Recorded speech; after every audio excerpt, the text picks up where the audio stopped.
Hello friends, இன்றைக்கான வீடியோவில் நம்ம ஏஐ மித்ஸ் அண்ட் ஃபேக்ட்ஸை தான் பார்க்க போகிறோம். அதுக்கு முன்னாடி நம்ம சேனலை சப்ஸ்கிரைப் பண்ணிக்கோங்க.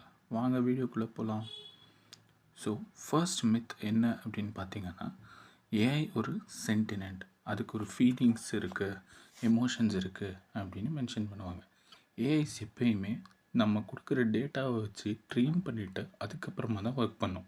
ஃபார் அன் எக்ஸாம்பிள், இப்போ நீங்கள் ஏதாவது கூகுள் கீபோர்டில் டைப் பண்ணிங்க அப்படின்னா அது ஆட்டோ சஜஷன் கொடுக்கும் based upon your previous inputs. So அதுக்கு தனியாக எமோஷன்ஸ்லாம் கிடையாது. அண்ட் ஏஐ வந்துச்சுன்னா ஜாபெல்லாம் போயிடும் அப்படின்னு சொல்கிறாங்க. பட் ரியாலிட்டி என்ன அப்படின்னு பார்த்தீங்கன்னா, ஏஐ இல்லாமல் போனாலும் ஏஐயை யூஸ் பண்ணாத நிறைய துறைகள் இருக்குது.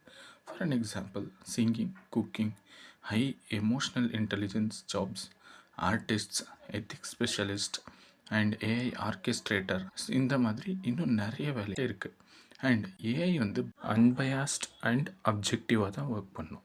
ரியாலிட்டி என்ன அப்படின்னு பார்த்தீங்கன்னா, என்னென்ன டேட்டாஸ் நம்ம கொடுக்குறோமோ அதை மிரர் மாதிரி எடுத்துக்கிட்டு அந்த டேட்டாவை ஆம்ப்ளிஃபை பண்ணி அதுக்கப்புறமா தான் அதில் ஒர்க் பண்ணும்.